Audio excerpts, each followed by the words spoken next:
Okay. Well, hello, everyone. I want to say welcome to our webinar tonight. It's Meet Our Alumni. And I'd like to introduce our two physicians that are attending. It's Dr. Cathy Luo and Dr. Donald Chang. And then in the background, we also have some help. We have my colleague, Brooklyn Jackson, who will be manning the chat room tonight. Thanks for joining us, Brooklyn. And then also we have Pete, who is in Queensland. He ducked out for a bit, but he will be back and helping us with our webinar as well.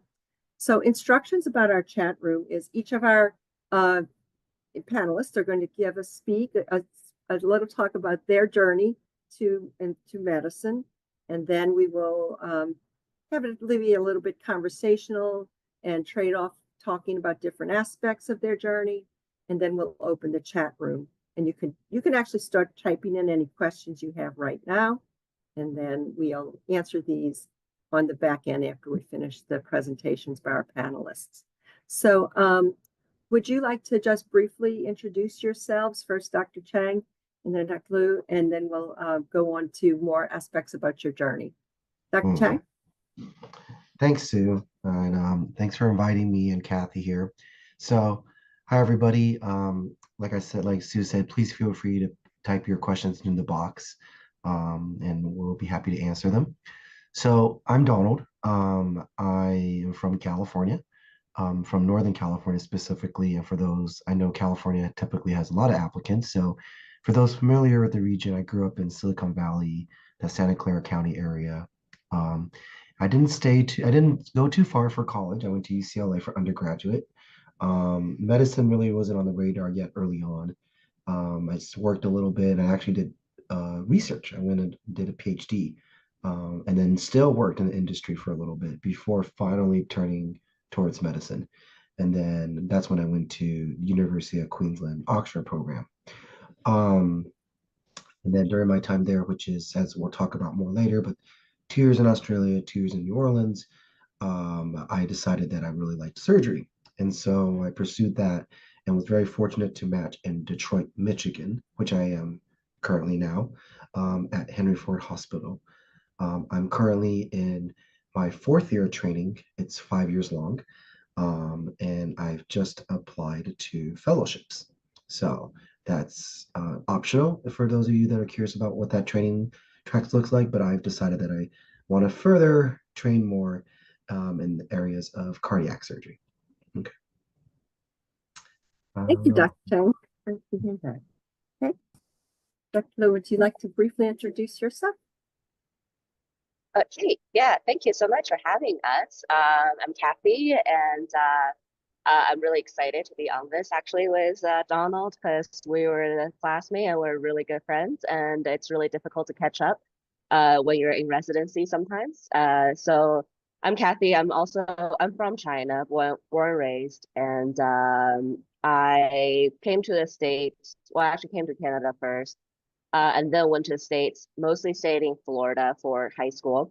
And then after that, I went to University of Florida for undergrad. I also took some years off after UF. Wasn't 100% sure about medicine, but I did a little shadowing here and there. Ended up actually falling in love with surgery before even thinking about medicine, and realized the only way to kind of get to become a surgeon or get to be in the OR is to really through medical school. So then I also went to obviously University of Queensland, and then matched into a surgery program at Tulane, so still in New Orleans. Right now, I'm actually taking a research here. I'm taking 2 research here actually, because I too also want to do a fellowship. I'm trying to pursue a fellowship in pediatric surgery. So, and that typically, I don't have a PhD like Donald, so it typically requires a little bit of research time for you to understand the ins and outs. So we can definitely discuss that a little bit later. But I'm hoping to get into a pediatric surgery program. So my 1 year of, my 2 years off for research are actually separating 2 locations. Right now, I'm actually based off of in Malawi, Africa. So I'm very interested in global surgery. So I'm there for a year, and then I'll go to University of Michigan for a pediatric critical care fellowship. Right, thank you both for those lovely introductions. It's just very interesting. I can't wait to hear your story. So why don't we just start off with a few questions at first, like um, your journey for medicine. Like, why did you choose UQ-Ochsner? You have many choices out there for med school, and you selected UQ-Ochsner. So why that? And then your specialty. You talked a little bit about surgery, but maybe the journey of how you really got into that field a little bit more in depth. And then why did you match where you are? Tell us a little bit about your working day, what it's like typically. Okay. So, Dr. Chang. All right, so those are very good questions.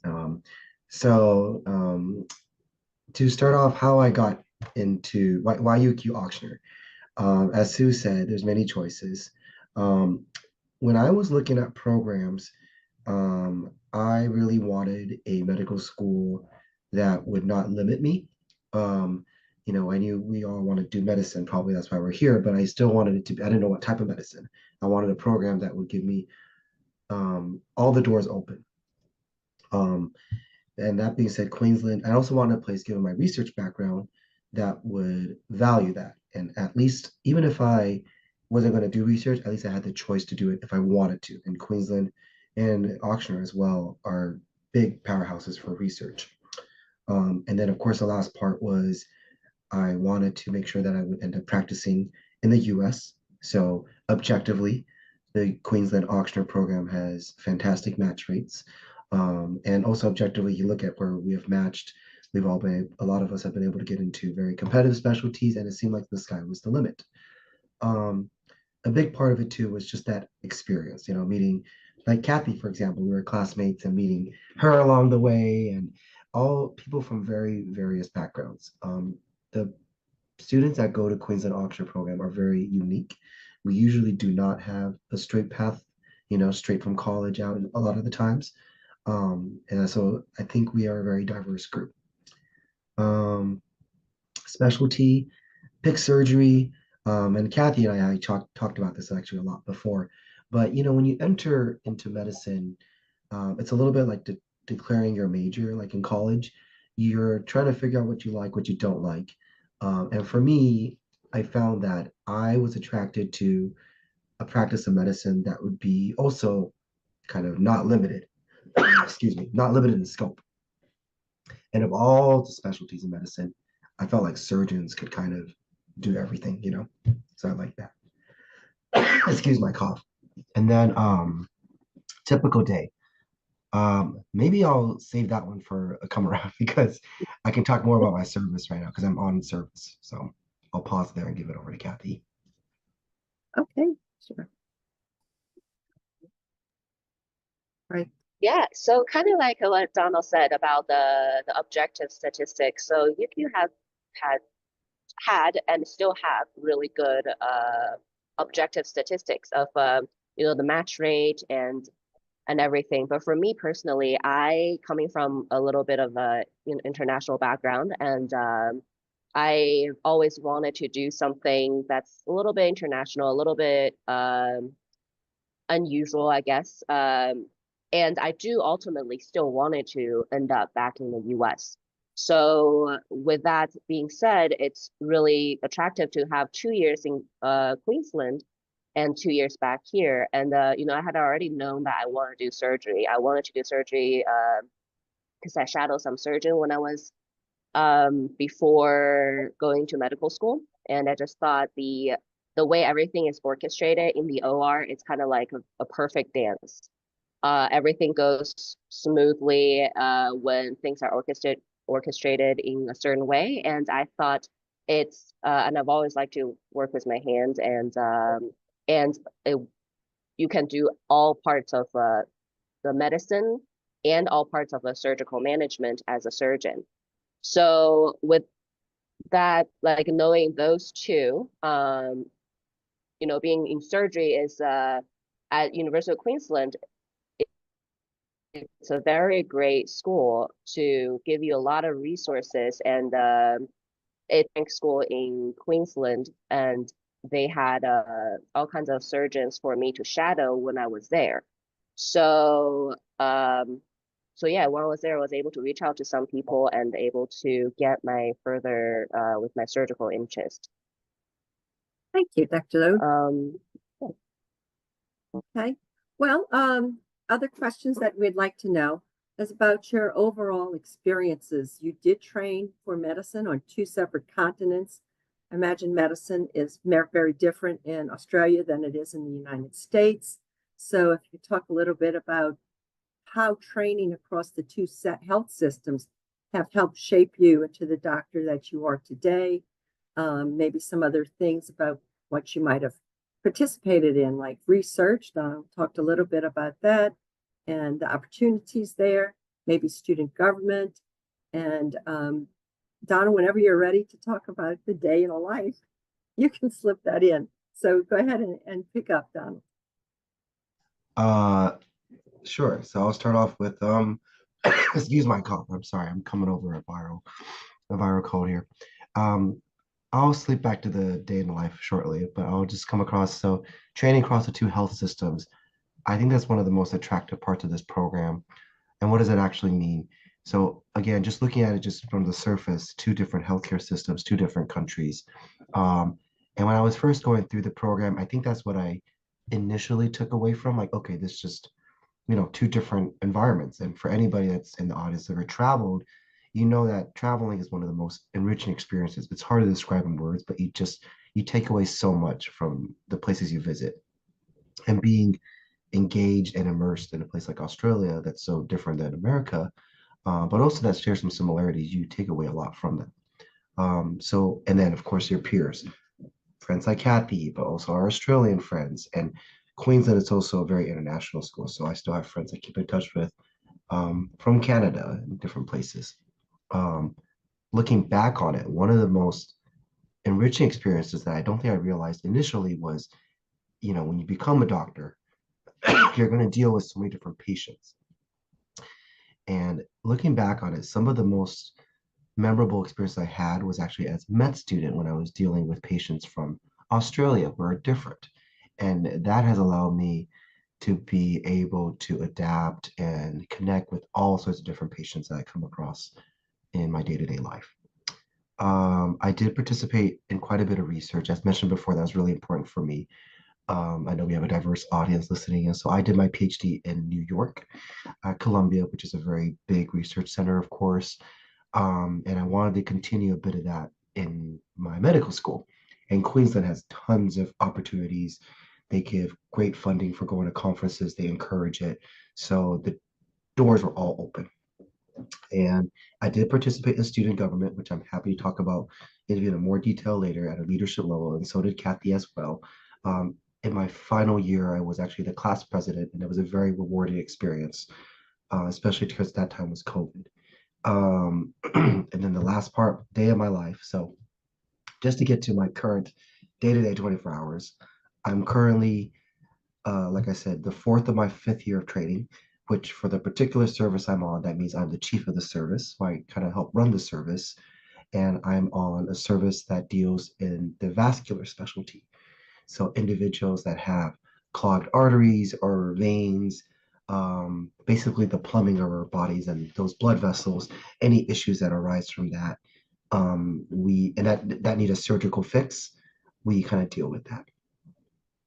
So the days can be long, the surgeries can be long, but um, it's very interesting. Like today we were in multiple surgeries. My day starts at like usually around, for surgery it's early, so it's like 5. Oh, okay, 4:45, and then it'll end in around dinner time, depending on how it goes. But I'm on call right now, so like people will call me, but I've told them they're not bothering me for the next hour, so it should be okay. Thank you so much, Dr. Chang.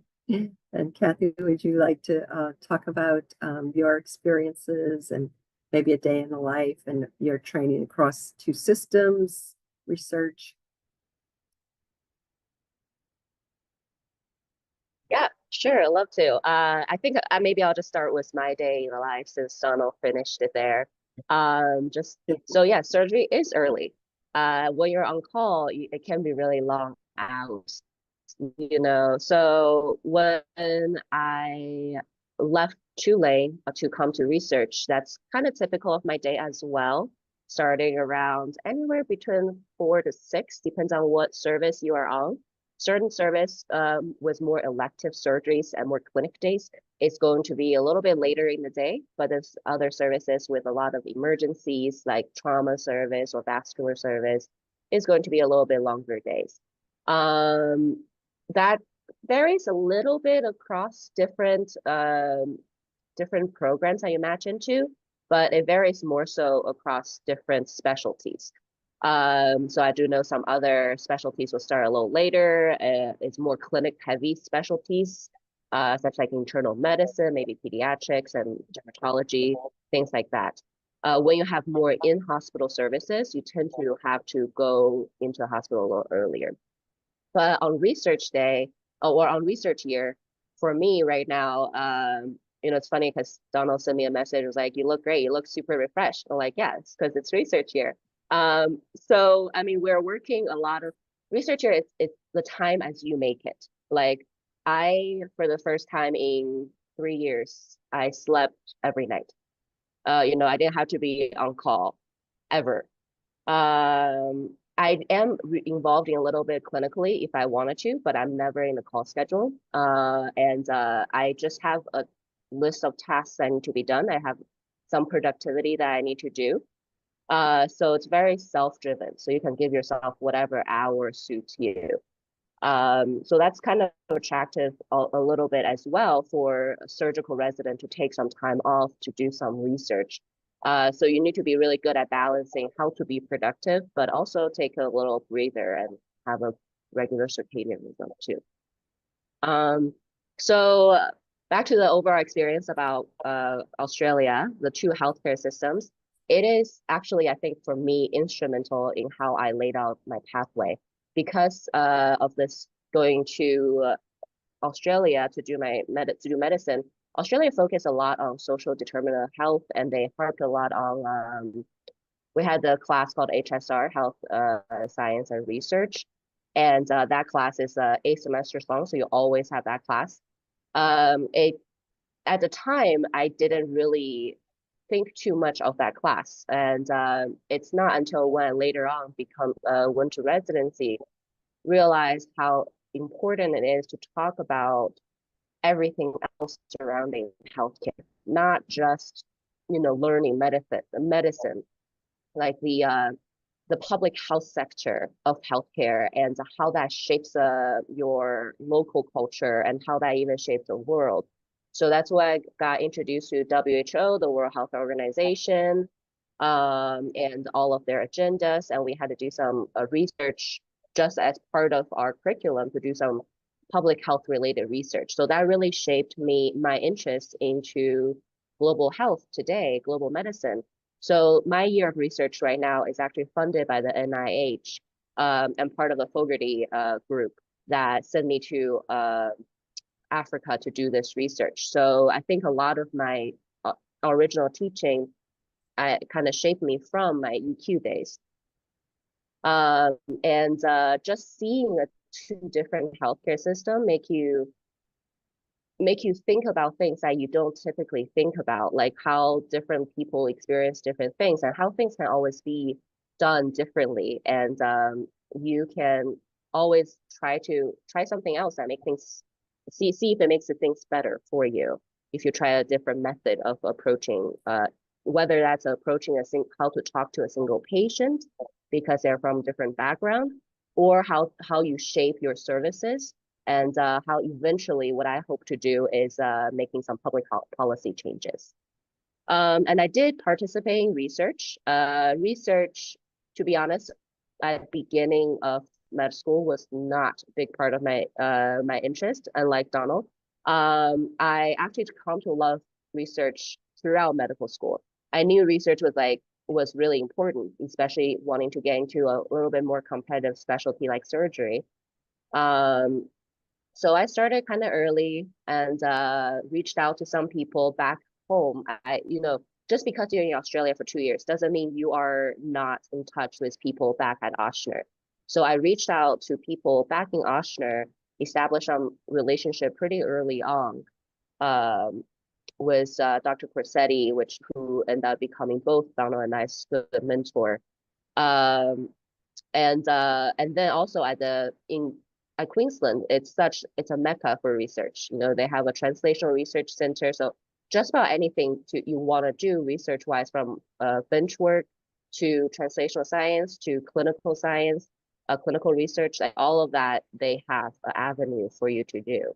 So I end up participating in some research days, some poster presentations, and then eventually I came to find that research is such a multifaceted thing that you can do. It's not just one thing. It's not just pipetting all day. So I actually really obviously love research, because now I'm doing two years of research. And yeah, and as far as other participation in the program, like student government, I did do a lot of other different type of leadership stuff. So my last year of UQ, when I was already back in Ochsner, that was a COVID year, and I ended up was the president of AMSA, American Medical Student Association. So we run a lot of COVID related initiative and a lot of diversity related initiative around that time as well. So that was very rewarding. I really enjoyed that whole experience of connecting with student bodies. And I also worked with a lot of pre-medical students at the time as well. Excellent. Yeah, thank you for participation in student government. We really always appreciate that you have that involvement, and those that you serve are your fellow students as well. So it's really fantastic that you step up and take that important role. So one really fun thing about your program is that you guys spent 2 years in Brisbane, Australia. So that's a little bit different to go to school way across all across the world and in the Southern Hemisphere, right? So it's really different because you're in the Southern Hemisphere. So let's talk a little bit about being in Brisbane, your experiences there, anything about school there. What did you do during break time? And, what was anything fun and exciting about your time in Brisbane? So, Donald? So you're right, Sue. A big highlight of not just medical school, but really kind of a highlight of our lives, and I'm sure Cathy would agree, is doing time and spending time in Brisbane as a student. The city itself is amazing. You don't need a car. You can get around easily with public transport. Very few of us needed cars, and because of the nature of our program, you will certainly make friends with people that do have cars, some of your local Australian friends, and they are happy usually to give you a ride if you need it. So you can certainly explore the city. Brisbane, just geographically, for those who are a little bit less familiar, is by some beautiful beaches, the Gold Coast, the Great Reef is just up north, and then there's a lot of nature, a lot of hiking. It's a very beautiful area. On campus, the campus is beautiful.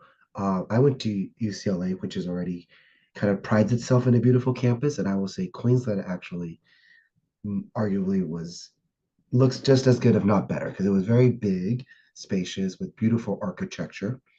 There's beautiful scenery and plants and flowers throughout.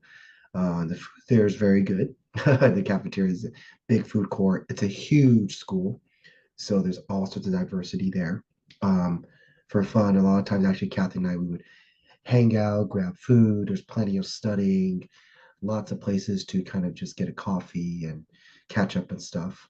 And so there's plenty of things to do. And I think one of the unique things about doing medicine in Australia is, unlike the U.S. system, which is notorious actually for being very heavy on textbook knowledge, a lot of factual knowledge, which is important. The Australian system has a little bit less emphasis on that and more on the clinical practice of medicine, which I would say benefits us as US graduates that are interested in coming back, because we know how to study. That was our US schooling. We know how to crack open a book and read and, digest and, apply information.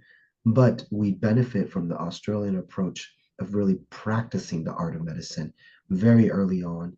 They're getting you listening to heart sounds, using model patients, getting you into the wards. Their focus is on creating competent physicians that are ready in 1 or 2 years already at bedside to see patients, which is a focus of every medical school, including US. But I would just say the emphasis is a highlight of being in the Australian healthcare system. All right, thank you. I love hearing that. Okay, Kathy? Yeah. Yeah, I 100% echo that with what Donald said about the emphasis about everything, but especially the emphasis in clinical practice for Australia. You know, a lot of we actually were on the ward second semester of first year of medical school. Even at the end of first semester, they took us there on the ward as a small group just to check out to see what's going on. And the second year we were there every week. No, yeah, second year we're definitely there every week, but even second semester or first year we were there once a week in a slightly larger group, trying to really get to know the patient you are taking care of. At a time, you know, that may not seem as important when you're going through medical school, but as soon as you get to residency as an intern in whatever specialty that you're in, it's immediately evident that who has some more hands-on practice and who has less, who has just a lot of book knowledge. So that was a huge highlight. And as far as a fun thing to do, oh my God, there's so much things to do there. It's beautiful. I mean, Donald said it. It's a beautiful campus, beautiful city. People still like, you know, with me living in so many countries in my life, everybody loves asking me what's my favorite place that I've ever lived in, and my answer is always Brisbane. Brisbane is just it's clean, it's safe. Uh, you know, I feel like I can walk everywhere. When I was there, I was a huge walker. You know, I walked to campus from the main strip, which I lived on the main strip, which was also awesome. Um, and I never at one time, like day or night, felt like there's any danger. Um, and it's safe to walk everywhere, not just from the fact that, you know, there's bad people out there, but also the facility there is great. There's always sidewalks. If you want to bike, there's always a bike lane. Um, and the things you get to do, and it's a very international city. It's the third largest city in Australia, so it's a very much so like a city life. So they're very international, have food from all over. It's close to Southeast Asia, so if you like Asian food, there's a tons of that. And then on weekends, you know, sometimes we can carpool with our Australian friends to go to different places, or you can rent a car as well. You do drive on the left side of the road though, so you had to be a little used to that. Um, but then like there's also the surrounding area. A lot of us took a week trip whenever we have a break to go to fly down to Tasmania, fly to New Zealand. I went to Bali for one of the spring break vacations there. So there's just endless amount of things to do. It's a great place to kind of get your mind away from medicine for a little while, even if it's just to grab lunch with your friends. You know, Donald and I, closer to step time, we would go and study at a PA hospital over there, Princess Alexandra Hospital over there, and we can walk right across the street, take a little break, and there will be a giant food court, grocery store, and we'll just take an hour break there, and it's just a great experience. Well, I love hearing about your travel experiences, so that sounds pretty exciting. And I did visit Brisbane myself, and not only do they drive on the other side of the road, but the sidewalks as well. When you're walking, it's the opposite side. So although I didn't drive, I did walk and found out that was, you know, I had to get used to that as well. So after Yeah, definitely. And it I was gonna say definitely with the left side of the road, it's really funny because I'm glad that I am prepared for that, because now I'm in Africa and they all drive in the left side of the road as well. So I already had experience. So it helped me a lot. Yeah. That's good you had that practice. I was gonna So, mention too on the speaking of it, traveling. Sorry, just really quick, Sue. yep, go ahead. And I know Kathy has experience too. If you're comparing and looking at different programs, a lot of U.S. medical schools will kind of highlight like electives that students will try to go to, and they'll try to advertise or entice you by going to like places outside the U.S. Well, we're already outside the U.S., so a huge benefit of already being in Australia was we could also do electives. And not only could we do electives in Australia if we wanted to at a local hospital, but a few of us, including like Kathy and I, we would like I went to like rural Australia for a couple months, and it was like a very different place. Like people would pay lots of money in the US to go to some of these places and get a good diverse experience. But here we already had the connections. It was just a couple phone calls, a couple emails, and I spent, a couple weeks out in rural Australia doing medicine out there, and I was even able to do it in another city, in Adelaide, which is south and a very beautiful city as well. So even within this program, there are opportunities. You don't have to stay in Brisbane. There's time built in and opportunities to go see the rest of Australia in different cities, different areas, and learn medicine. So you're both getting to enrich your own personal experience while still progressing towards your journey to becoming a doctor. Yeah, That absolutely. is And also amazing experience. some of our other friends actually went to Papua New Guinea too. They went there for a like emergency medicine mission trip for a couple of weeks to go to Papua New Guinea. So those sort of opportunity just in the surrounding countries also exist. Amazing possibilities and very good enrichment of your time in med school to have those experiences. So after you left Brisbane, you came to New Orleans. So Brooklyn and I are native New Orleanians, but neither of you are. So it was the first time you got to experience Mardi Gras. We are right now in Mardi Gras season. So that's happening in the city. Lots of king cake everywhere. And our weather is crazy this week. We had a near blizzard, which is totally unheard of in the city. It never snows. And they said it was the third, like the worst or in the top three of crazy weather that happened in New Orleans.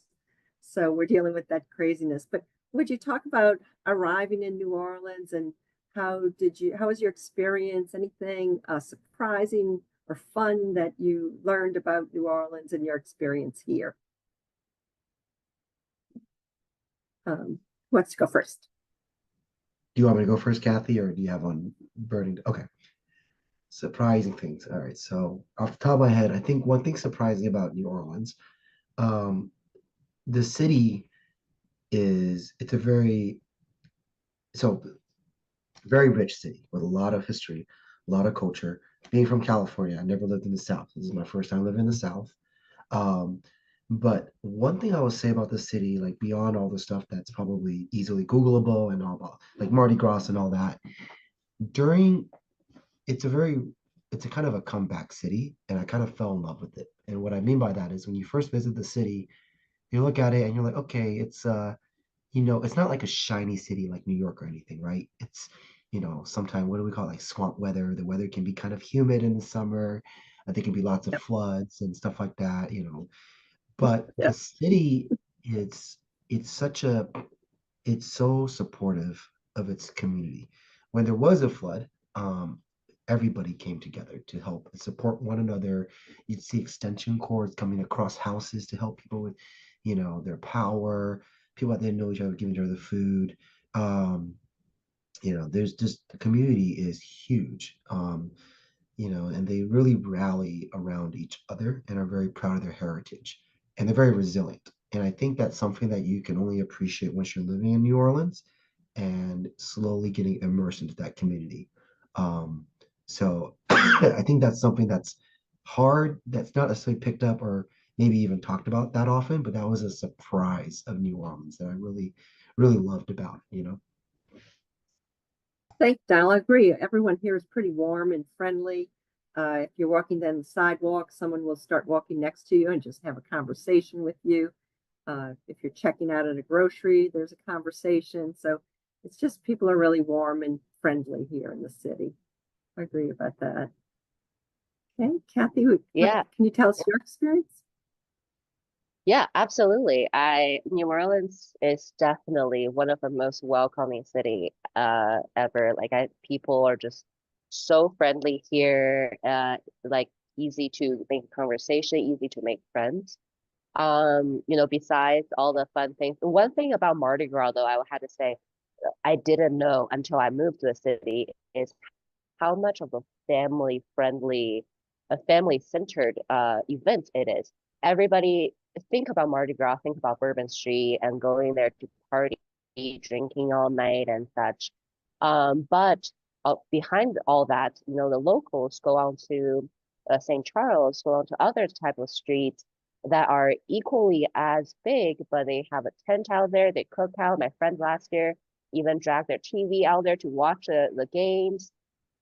And again, the friendliness of the whole environment as you walk down the street, like some people will just come and offer you a beer, or if you're walking down and chatting up someone, looking at the floats and throwing out the parades and stuff. Like if there's little kids in front of you, people will like help them get some of the thrill and goodies. So that was such a lovely side of Mardi Gras that I didn't know existed just by looking at all the pictures and all whatever other people were saying. So I obviously has remained in the city for longer. It's actually I actually also tell people that since I was 10 years old, I've never lived anywhere for longer than 2 years, except for New Orleans. I've been in New Orleans. I bought a house. I've been there for about 6 years now. Um, there's a little bit of everything for everyone, and I think the architecture is also if you're into the old architecture, there's plenty in New Orleans. There's definitely also the other side of New Orleans. It is sometimes can be a dangerous city, so you just have to know where not to walk at night. But with all that being said, I think the culture, the food, and the people really make it feel like a very close-knit community.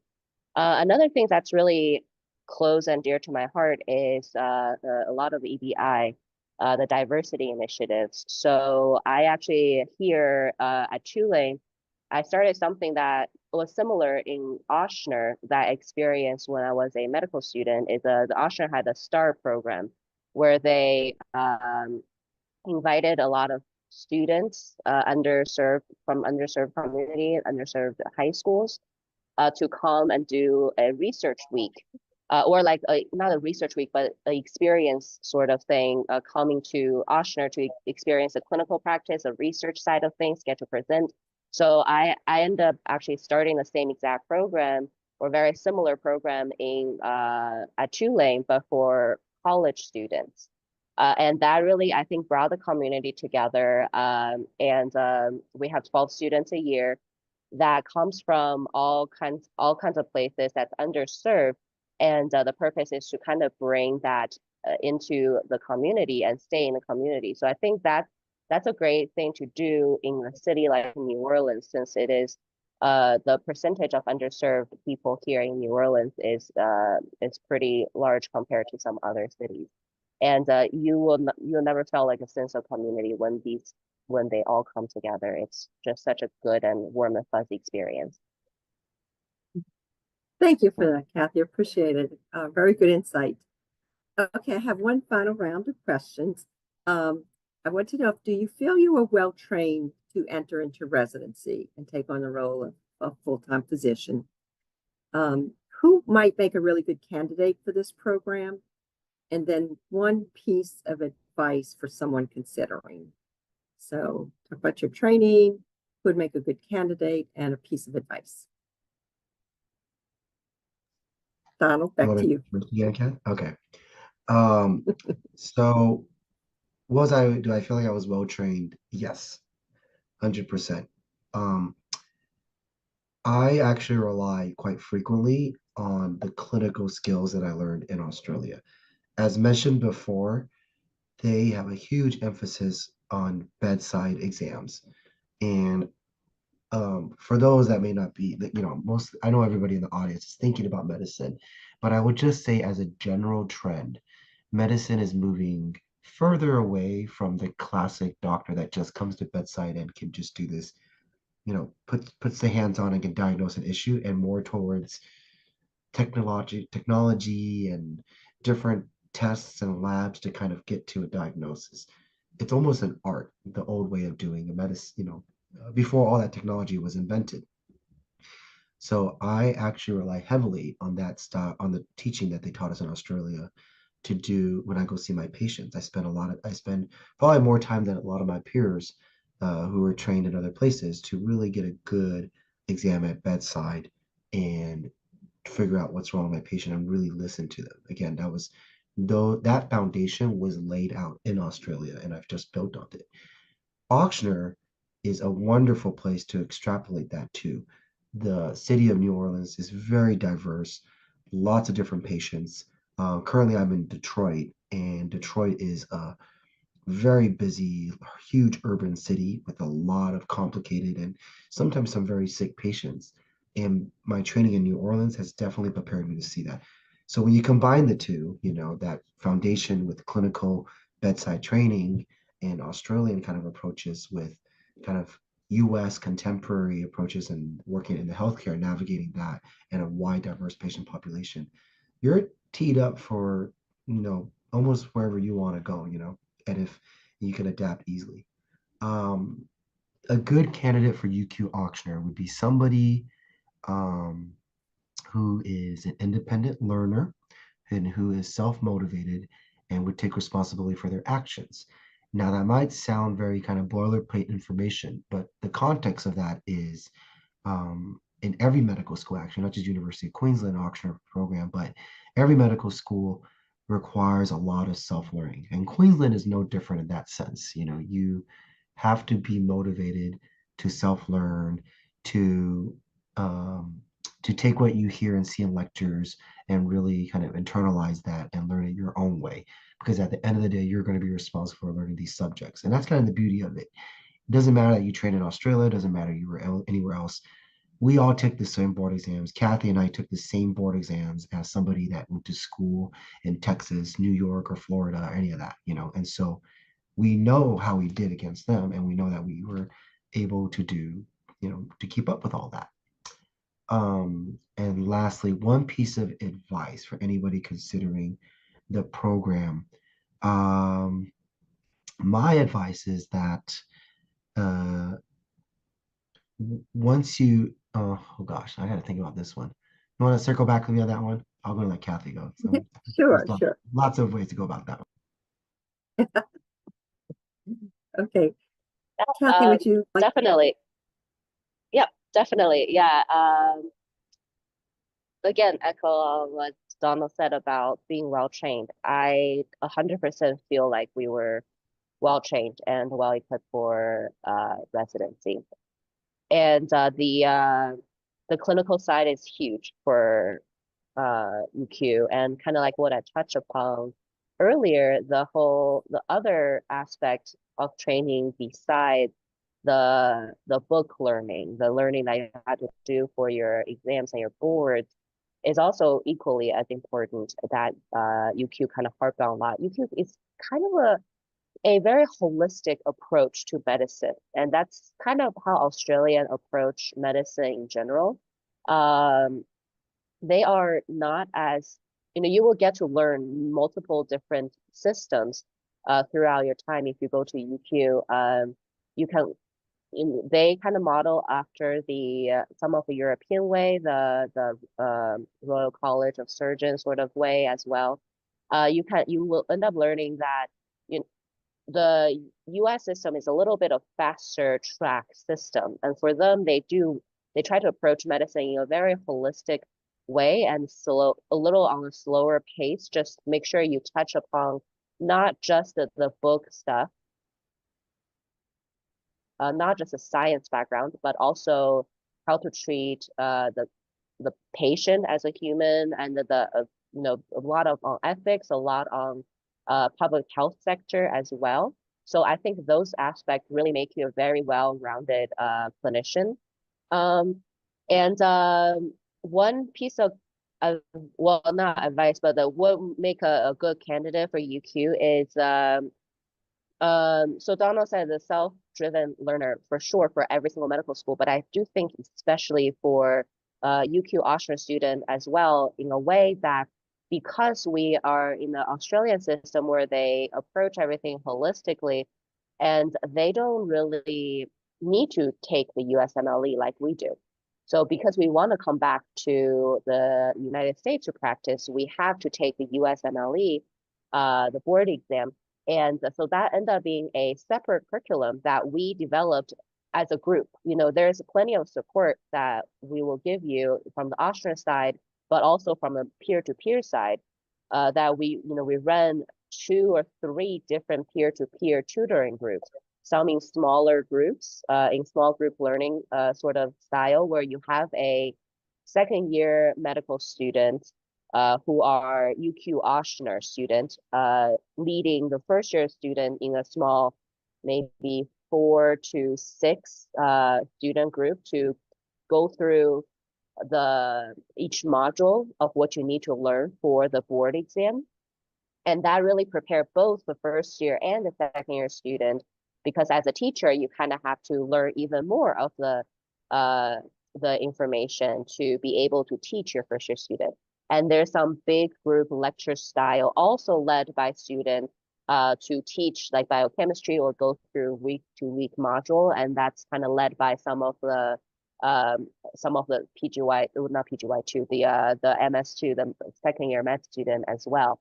So with that being said, like you do have a separate curriculum you also have to do beside your University of Queensland curriculum. So with that, you do have to be a little bit more self-directed and a little bit more on the like organized side. You had to organize your own time a little bit better. My one piece of advice for anybody who is looking to come to UQ-Ochsner is to keep an open mind. Like it's good to just absorb some of the information that people are telling you, to open your mind and make sure you kind of see the world in a different way. That's why you're here. I think a big bonus of the program is you get to see the whole many different sides of medicine. So don't reject anything you're learning. Don't think something you're learning is not relevant. Just try to see how you can take the information you learned from this program and apply that to your day-to-day practice eventually. Thank you. That's really good advice. Appreciate that. And before we get to Dr. Chang's last piece of advice, we thank you, Brooklyn, for putting that in our chat room. It's now to start typing in your questions. So please go ahead and start doing that now. And let's finish off with Donald telling us a little bit of his advice for anyone interested in applying to this program. Yeah, it's always good because when I hear Cathy talk, it kind of helps generate my own ideas. But there was one thing I wanted to say, which is, I just realized, now that I'm a resident, I've seen lots of other medical students gone through, like lots, from all sorts of programs coming through. So I can confidently say now, in hindsight, looking back, the training that Cathy and I had, it is at par, if not better, than some of the best medical schools in the US. I'm like 100% confident because I see these students come through and basically audition or perform on the wards, for trying to, as they're going through medical school. And I remember how Cathy and I did. And then, it's hard when you're going through medical school and for the attendees that are trying to pick which medical school, but I can assure you that if you were to go through this program, you would get everything you need to excel. And then as far as advice, my advice for going through this program is to stay in touch with your friends. And not just because Cathy's on right now, but really the people that you make in this program are so unique, so special, across different continents, different cultures, different countries. It truly is kind of amazing. And to this day, I know Cathy and I still keep in touch with their friends. You know, I keep in touch with Sue, I keep in touch with my Ochsner and New Orleans friends. It's really kind of amazing.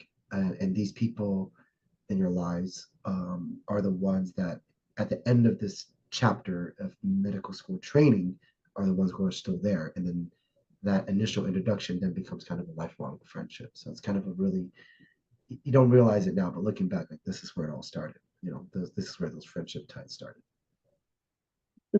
That's true. Thank you, Donald. Yeah, we're Facebook friends, right? So I get to watch It's official. children grow up.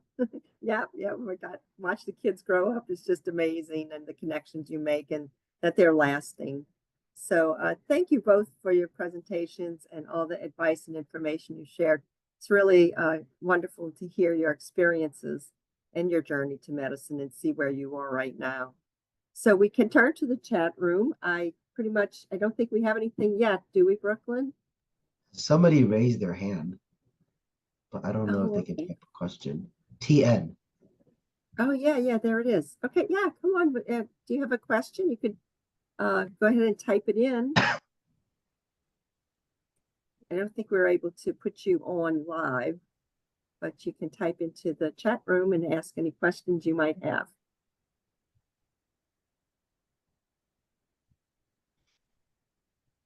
Or anyone else, definitely, if you have questions, put them in there. We have, Oh, more hands. Yes, more hands are being raised. oh, you know what? Are they able to type? You know, in a previous webinar, we did have an incident where something happened on the connection end, I think between Queensland and our area. From Queensland to New Orleans, since it's set, the parameters are set there. So it might be that, and that you're not able to put in a chat. So I'm not sure why. Maybe you can drop your email into, and it can possibly send an email with any additional questions that they may have, because I don't think that they're able to type it into the chat. Okay, so we use the